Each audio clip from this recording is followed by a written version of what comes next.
শুভেন্দু অধিকারী মমতাকে হারিয়েছে, তার প্রতিশোধ হিসেবে আমার ছেলেকে মারা হলো, বললেন চন্দ্রনাথ রথের মা হাসি মারা রথ। গতকাল রাতে গুলিবিদ্ধ হয়ে খুন হতে হয় শুভেন্দু অধিকারীর আত্মসহায়ক চন্দ্রনাথ রথকে। পূর্ব মেদিনীপুরের চণ্ডীপুরের বাসিন্দা চন্দ্রনাথের বাড়িতে এই মুহূর্তে প্রতিবেশীদের ভিড়। পুরো এলাকা ঘিরে রেখেছে পুলিশ এবং কেন্দ্রীয় বাহিনী। চন্দ্রনাথের মা হাসিমারা রথ বলেন, আমি চাইবো না দোষীদের ফাঁসি হোক, তবে যাবজ্জীবন হোক এই দাবি রাখছি। শাসক দলের যে সমস্ত নেতারা বলেছিল 4 তারিখের পর আর কেউ রক্ষা করতে পারবে না, সেটাই তারা দেখিয়ে দিল। আমার ছেলের যদি অ্যাক্সিডেন্টে মৃত্যু হতো এত কষ্ট হতো না। যেভাবে তৃণমূল কষ্ট দিয়ে মারল তার সাজা পাওয়া উচিত। শুভেন্দু অধিকারী মমতাকে হারিয়েছে, তার জন্যই প্রতিশোধ হিসেবে আমার ছেলেকে মারা হলো।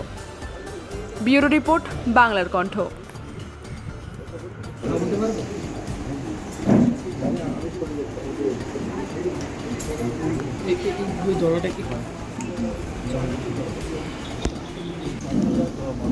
বাড়িতে এসেছিল? বাড়িতে এসেনি, চণ্ডীপুর এসেছি। আচ্ছা, আপনার সঙ্গে কি দেখা হয়েছিল? হ্যাঁ, দেখা হয়েছে। বাড়ি থেকে রান্না করে খাবার ওকে খাইয়ে দিয়ে এসেছি। এই যে ঘটনা ঘটে গেল, কি বলবেন? আপনার ছেলে তো কোনো প্রত্যক্ষ রাজনীতির সঙ্গে যুক্ত ছিল না, কি বলবেন? প্রতিশোধ নিল বাবা। বাবা ছেলে ভারতীয় জনতা পার্টি করতো। আপনি কি চাইছেন এখন? আমি চাইছি দোষীদের শাস্তি হোক। আমি যেহেতু একজন সন্তানের মা, আমি চাইবো না যে কোনো দোষী ফাঁসি হোক, তবে যাবজ্জীবন কারাদণ্ড হোক। আমি সরকার যে আসবে তার কাছে চাইবো যে দোষীরা শাস্তি পাক। এইরকম একটা মর্মান্তিক পরিণতি, মানে কি বলবেন? মানে কেউ কি কোনোভাবে স্বাধীনভাবে বাঁচতেও পারবে না এরকম একটা? কি করে বলবো বাবা? গরম গরম বক্তব্য রেখেছিল শাসক দল যারা ছিল, যে 4 তারিখের পরে কোনো দিল্লির বাবাও রক্ষা করতে পারবে না।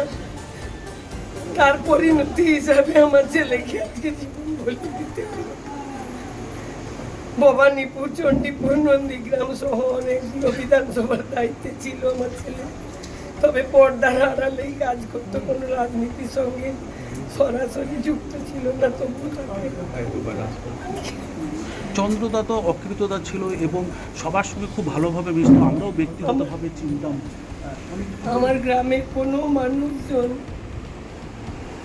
মানুষজনের সঙ্গেও কোনোদিন কোনো খারাপ ব্যবহার বা আমার ব্লকের মধ্যে বা বিধানসভার মধ্যে কারোর সঙ্গে কোনো খারাপ ব্যবহার বা খারাপ আচরণও করেনি কারোর সঙ্গে। ও সবসময় মিষ্টিভাষী, মিষ্টি ব্যবহারের ছেলে ছিল। কখনো কি কোনো আশঙ্কার কথা আপনি কিছু বলতে?